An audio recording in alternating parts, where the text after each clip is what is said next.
본문 말씀 함께 읽겠습니다. 그러므로 모든 악독과 모든 기만과 외식과 시기와 모든 비방하는 말을 버리고 아멘. 기도하겠습니다.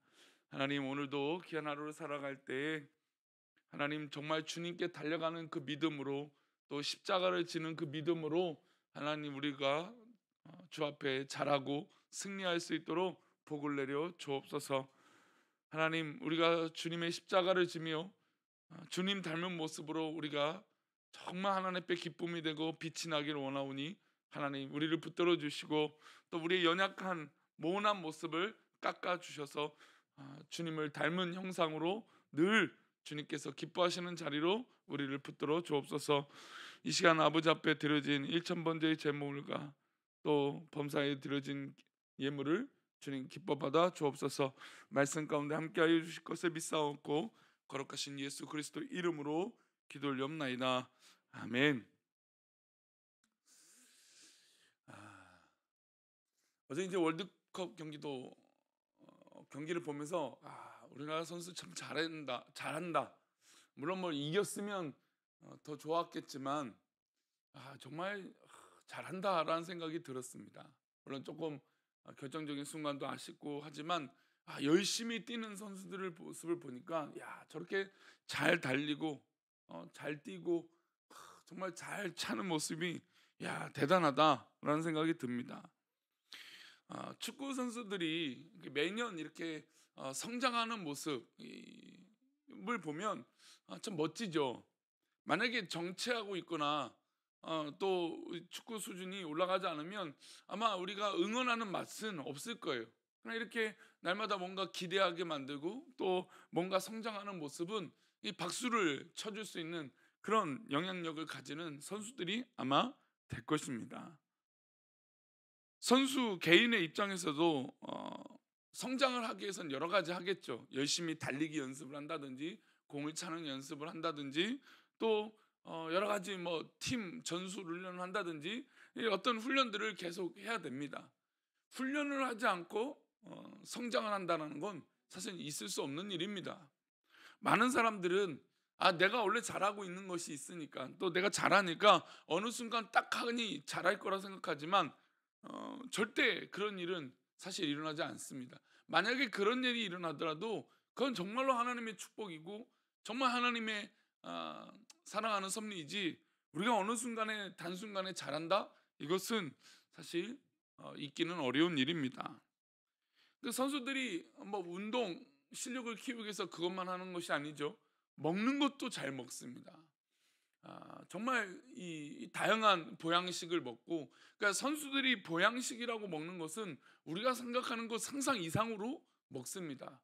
그만큼 운동을 많이 하기 때문에 또 칼로리를 많이 소비하고 또 체력을 더 좋게 만들기 위해서 정말 다양한 음식들을 먹는 것을 보죠. 그러니까 이런 이 어떤 운동선수의 성장하는 모습만 봐도 먹는 것부터 입는 것, 훈련하는 것, 여러 가지 모든 모습이 성장을 위해서 최선을 다하는 것을 볼 수 있습니다. 우리 신앙에서도 사실 성장을 해야 되죠.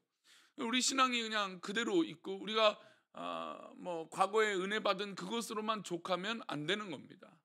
정말 우리가 하나님 은혜를 잊고 날마다 그 은혜를 사모하고 그 은혜 가운데 거한다는 건 우리가 가만히 머물러 있는 것이 아니라 하나님 은혜 가운데 성장하는 거예요.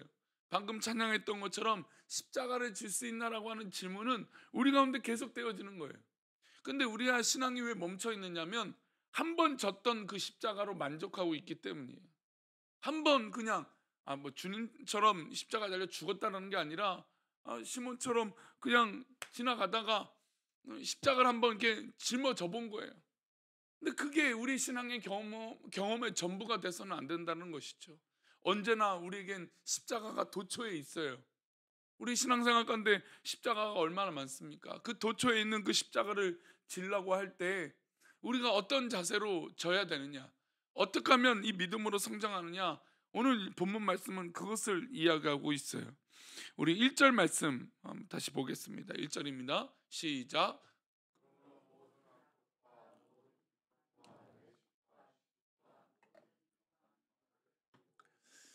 우리가 영적인 성장 또 하나님 앞에 바르게 먹고 바르게 자랄 수 있는 시작은 바로 이런 것들을 제하여 버리는 것이에요.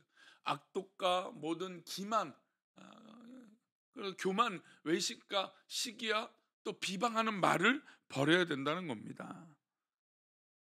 사실 이 모든 것들은 누가 있어야 되냐면 상대방이 있어야 돼요. 상대방이 있어야 악을 행하고 기만을 행하고 외식하고 나 혼자 하는 것들이 아니에요. 자세히 보면 이 비방하는 말, 시기하는 것은 상대방이 있어야 되는 것이죠.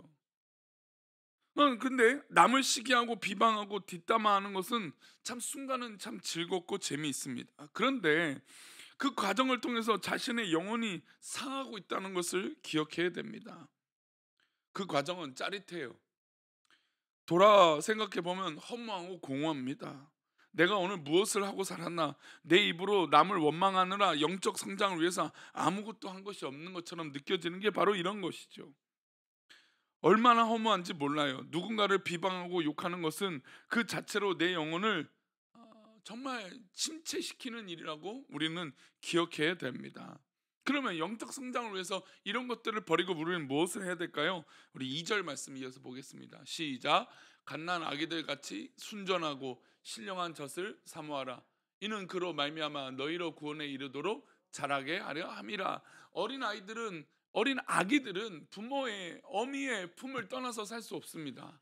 그러니까 우리의 신앙의 자세는 늘 주님의 품을 떠나서 살 수 없음을 고백하며 나아가는 것이에요. 어린 아기가 어미의 젖을 요구하고 또 정말 먹을 것을 달라고 떼를 쓰고 우는 것처럼 이것이 그냥 나쁜 것이 아니라 절대적으로 누구의 도움이 필요하다는 것일까요? 우리 주님, 우리 하나님의 도움이 필요한 거예요.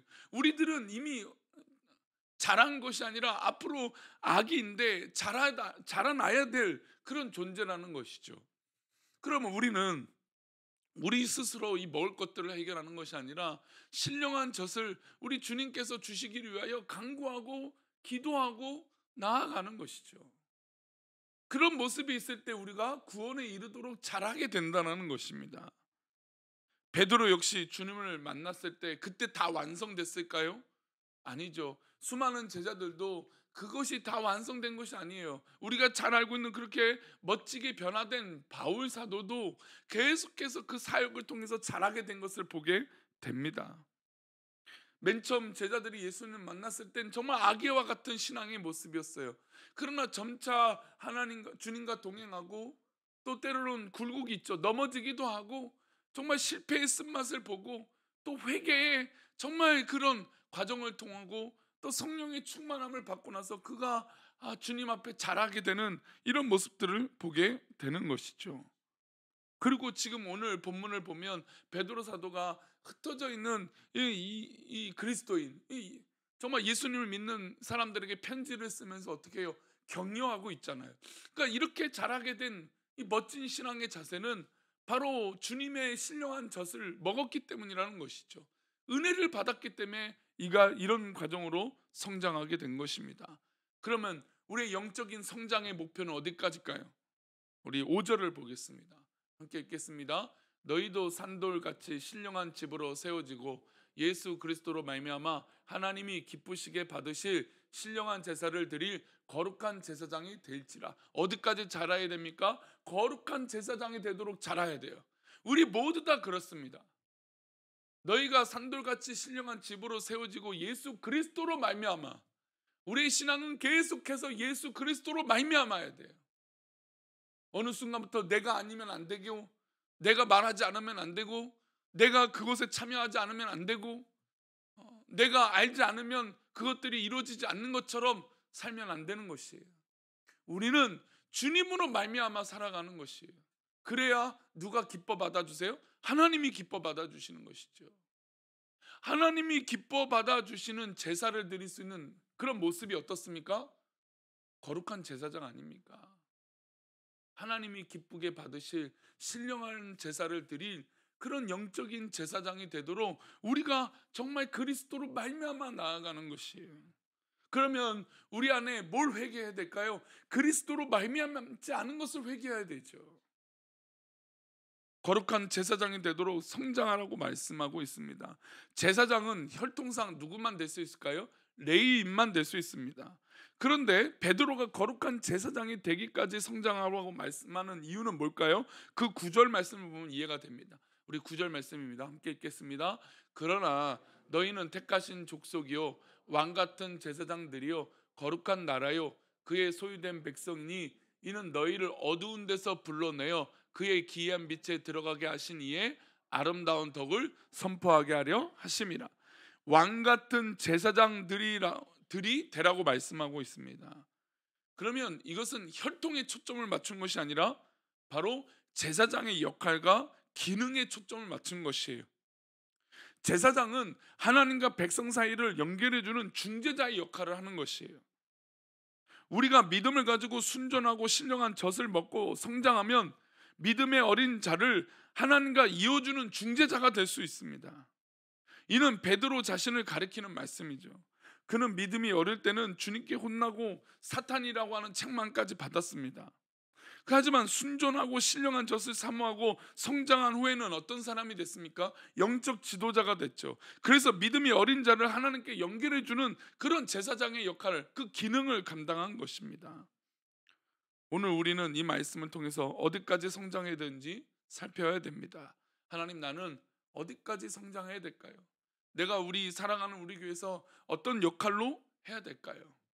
우리는 말이 앞서는 자가 아니라 우리는 어떤 그런 시기나 사람들을 판단하는 것을 먼저 하는 것이 아니라 묵묵히 그 일을 감당하고 주님께 성장하는 그리스도로 말미암아, 예수로 말미암아 살아가는 우리들이 되어져야 될 줄 믿습니다. 이게 진짜 우리에게 성장이에요. 이게 진짜 우리에게 성숙함이에요. 나는 거룩한 제사장이 되고 있는가? 나는 믿음의 어린 자들을 하나님과 연결해주고 정말 그들을 위해서 중보기도 하고 있는가? 나는 아직 말씀을 가까이 하지 않고 오히려 믿음이 성장한 자에게 기대고 있는 것은 아닌가? 사람마다 성장할 때가 있어요. 신앙 공동체에서 성장하지 못하고 그냥 직분만 가지고 있다면 직분이 우리의 성장을 담보하지 않습니다. 목사라고 해서 저의 신앙의 영적 성장이 담보가 된 건가요? 아니죠. 저 역시 믿음으로 성장하기 위해서 하나님 앞에 정말 그 역할들을 감당하기 위해서 기능적인 것을 위해서 그리스도의 젖을 먹고 하나님의 말씀의 젖을 먹고 예수 그리스도로 말미암아 살아야 저도 역시 영적 성장을 이루는 것이에요. 그런데 어떤 이 직분이 마치 내 영적 성장을 완성한 것은 아니라는 것을 우리는 기억해야 됩니다. 만약에 우리에게 직분이 있다면 그 직분으로 말미암아 더 하나님 앞에 그리스도로 말미암아 설 수 있도록 힘써야 되는 것이죠. 그게 진짜 아름다운 모습입니다. 오히려 직분을 받지 않았으나 믿음이 성장한 사람들이 있습니다. 얼마나 기쁘고 감사합니까? 하나님께서 우리에게 신앙 성장의 과정을 주셨으니 신앙 여정에 맞게 성장하는 믿음의 백성들이 되어야 될 줄 믿습니다. 베드로는 거룩한 제사장이 되는데 그치지 말라고 말하고 있어요. 우리 21절 말씀입니다. 함께 읽겠습니다.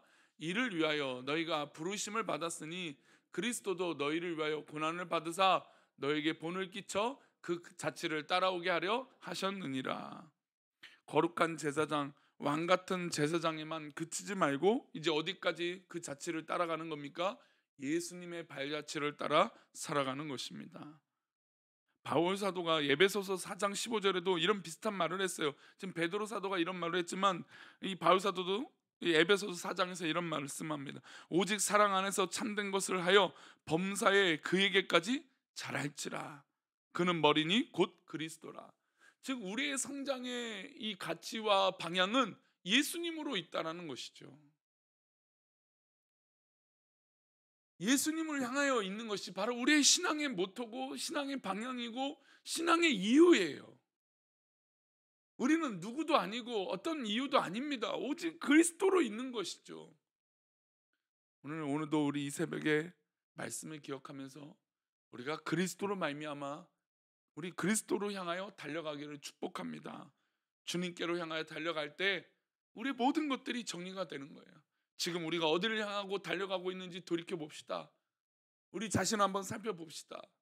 정말 하나님을 향하여 달려가고 있는 것인지 아니 나 자신을 위해서, 아니면 나의 만족을 위해서 살고 있는지, 나의 기쁨을 위해서 살고 있는 것인지, 아니면 저 십자가를 향하여 달려가고 있는지, 우리는 우리 스스로의 삶을, 믿음의 삶을 돌이켜 볼 때 우리의 방향과 하나님 기뻐하시는 것들이 정리가 될 줄 믿습니다.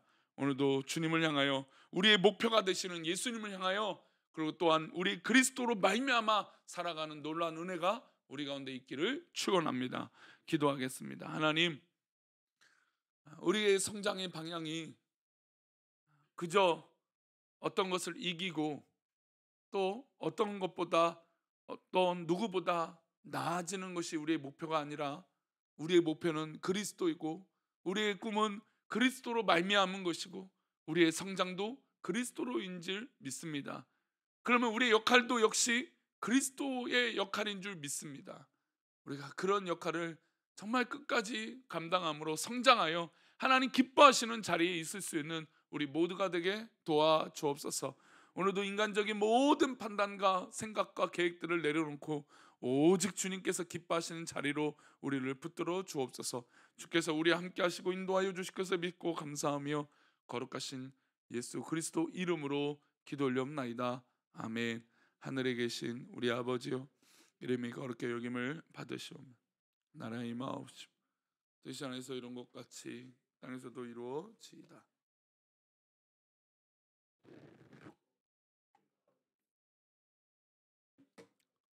우리 죄를 사하여 주옵시고 우리를 시험에 들게 하지 마옵시고 다만 악에서 구하옵소서. 대개 나라와 권세와 영광이 아버지께 영원히 있사옵나이다. 아멘.